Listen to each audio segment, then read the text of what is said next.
amores! Tudo bem com vocês? E bom, no vídeo de hoje eu vou contar pra vocês uma carta que eu escrevi pra Deus quando eu tinha 15 anos de idade. Pois é, você não leu errado. Eu realmente escrevi uma carta pra Deus quando eu tinha 15 anos de idade. E sim, nessa carta eu pedi um marido. A vontade de rir é grande, mas a de chorar é maior. Meu Deus, o que foi que eu fiz com minha vida, Jesus? Eu sei o que você deve estar pensando. Como assim você escreveu uma carta para Deus pedindo um marido?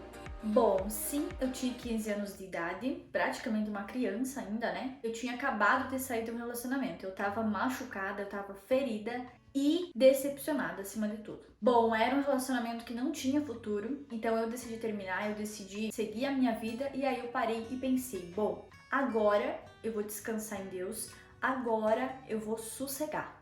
Vi muitos vídeos aqui no YouTube sobre esperar em Deus e tudo mais, porque na época estava muito em alta esse assunto, então captei muita coisa boa dessa época e escolhi esperar em Deus. Entreguei o meu coração para Ele, decidi confiar nele e descansei. Então, num belo dia, numa bela noite, eu tive um sonho. E nesse sonho eu entrava em um lugar muito bonito, ao ar livre, tudo decorado, tudo maravilhoso, e eu tava vestida de noiva. E aí eu olho pro altar e eu vejo um rapaz de costas. E quando esse rapaz vai virar de frente pra mim, eu acordei. Não consegui ver o rosto dessa pessoa que tava me esperando lá no altar. E aí quando eu acordei, o Espírito Santo falou no meu coração assim: você precisa criar as características que você quer que o seu esposo tenha. E eu pensei, então tá bom, né? Passei alguns dias pensando e repensando, e aí eu decidi colocar num papel tudo aquilo que eu esperava em uma pessoa. E aí comecei listando tudo que eu esperava em uma pessoa. Comecei pelas características físicas. Bom, eu pensei, eu sou uma pessoa baixinha, eu sou uma pessoa magrinha. Então, na minha cabeça, não fazia sentido eu casar com alguém muito alto ou muito gordo, por exemplo. Porque, né, não ia fazer muito sentido. Eu queria alguém que fosse da minha estatura, magrinho, baixinho e tudo mais. Então, fui listando isso como prioridade pra mim. Meus olhos são claros, meus olhos são verdes, então eu gostaria de casar com alguém que fosse também com os olhos parecidos com os meus. Poderia ser olhos verdes ou os olhos azuis. Mas também era uma preferência minha, tá? Sempre achei muito elegante homens de barba, homens que tinham a barba bem feita. Então, na minha lista, né, coloquei que eu gostaria um esposo que tivesse barba. Outra característica também, eu sempre achei bonito pessoas que têm os lábios muito carnudos, né? E aí escrevi também essa característica que eu considerava algo legal, algo bonito, né? Sempre achei bonito também homens que se vestem muito bem, homens elegantes. Então, escrevi também que eu gostaria de casar com uma pessoa que fosse elegante, que gostasse de se arrumar, que gostasse de se vestir bem. Depois eu parti para as qualidades que eu gostaria que essa pessoa tivesse. Então eu pensei comigo, bom, não existem muitos homens caprichosos, homens vaidosos, homens que se importam com a aparência deles. Então eu quero um homem, um esposo que seja caprichoso, que seja organizado e que se importe com ele mesmo, ou seja, que se cuide, né? Que passe um creme no cabelo, que cuide da barba, que cuide da aparência física, né? E que, claro, tivesse autoestima, né, alta. Se considerasse uma pessoa bonita, um homem bonito, um homem elegante. Eu escrevi também algo muito importante pra mim, que eu, na época, considerava importante, né? Que essa pessoa tocasse um instrumento, poderia ser qualquer instrumento, mas que tocasse um instrumento.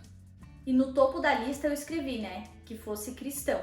Obviamente, que fosse uma pessoa da igreja, que fosse uma pessoa que servisse a Deus, que fosse temente a Deus, que não tivesse vergonha de pregar a palavra, por exemplo, que lesse a Bíblia, que tivesse um relacionamento íntimo com Deus. E dentro das qualidades que eu esperava em alguém, eu também coloquei, né, lógico, que essa pessoa fosse uma pessoa compreensiva, que essa pessoa gostasse de ler livros, que essa pessoa tivesse uma mente diferenciada, uma mente pra frente, que pensasse no futuro, que fosse trabalhador, que fosse uma pessoa esforçada. Então, dentro das qualidades que eu esperava em alguém, eu escrevi muita coisa. Depois eu comecei a listar os defeitos que eu suportaria em alguém. Então, por exemplo, eu suporto que ele tenha um pouco de chulé. Eu suporto que ele deixe toalha em cima da cama molhada. Eu suporto que ele faça isso. Eu suporto que ele seja assim, né? Coisas que a gente suporta no dia a dia, né? Que tipo, não vai matar a gente, né? Coisas que a gente suporta. E depois, o último item da lista, e não menos importante, quais eram os princípios que eu não negociava. Então, por exemplo, assim, eu não gostaria de casar com alguém que bebesse bebida alcoólica, que fumasse, que fosse viciado em alguma coisa, que fosse preguiçoso, ou que fosse alguém que não pensasse no futuro e também que não trabalhasse para que, não só pensar no futuro, né, mas também as atitudes deveriam condizer com os pensamentos que aquela pessoa teria do futuro, né? Então esses eram alguns princípios que eu não negociava. Não gostaria de casar com uma pessoa muito ciumenta, não gostaria de casar com uma pessoa que fosse possessivo, que fosse agressivo, né? Então esses eram alguns princípios que eu não negociava. E depois, lógico, entreguei para Deus, né? Tá, mas como assim que você entregou para Deus? Como assim se não existe um correio no céu? Calma, eu não entreguei para Deus, né, fisicamente, o papel eu guardei para mim, mas eu entreguei a Deus a minha oração. Depois que eu terminei de escrever a carta, a lista, eu peguei, fiz uma oração e falei: Deus, eu entrego a Ti o meu coração, eu entrego a Ti essa carta e que o Senhor possa mandar para mim exatamente essa pessoa aqui. Não precisa ser 100% exatamente igual a essa lista, mas são coisas que eu gostaria, são coisas que eu não negocio, então eu sei que é o Senhor que vai preparar tudo. E aí, né, entreguei para Deus, descansei o meu coração. Tá, e talvez você esteja pensando: tá, Karine, beleza, você não se interessou por pessoas que fossem fora dessa lista? Sim, só que eu me mantive fiel à minha lista. Eu não negociei. Eu sempre parava, pensava, analisava, e aí eu tomava a decisão de não negociar, de ser fiel primeiramente a Deus e a minha lista, que aquilo era algo primordial para mim e que eu não ia negociar. E aí eu descartei alguns possíveis pretendentes, justamente por ser fiel àquilo que eu combinei com Deus. E agora que vem a parte interessante. Eu e o meu esposo, Elias, nós já nos conhecíamos, mas nós não éramos amigos, nós não éramos chegados, né? Eu fazia curso em uma escola onde ele trabalhava, então nós já nos conhecíamos, né? De oi, de tchau e tudo mais, mas não éramos amigos. E aí aconteceu que um belo dia os meus pais decidiram se mudar de igreja. E adivinha para qual igreja que eles estavam se mudando? Sim, para a igreja onde o Elias frequentava. Eu queria mudar de igreja?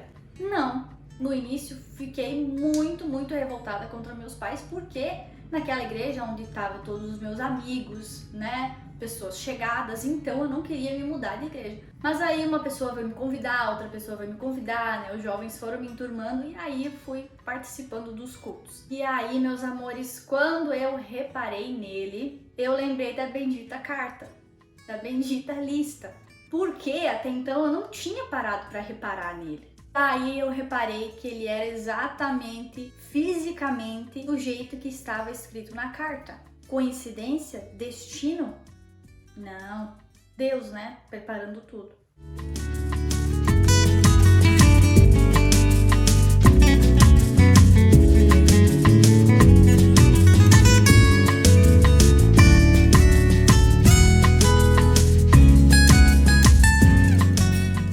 E na hora eu pensei assim: meu Deus, e agora?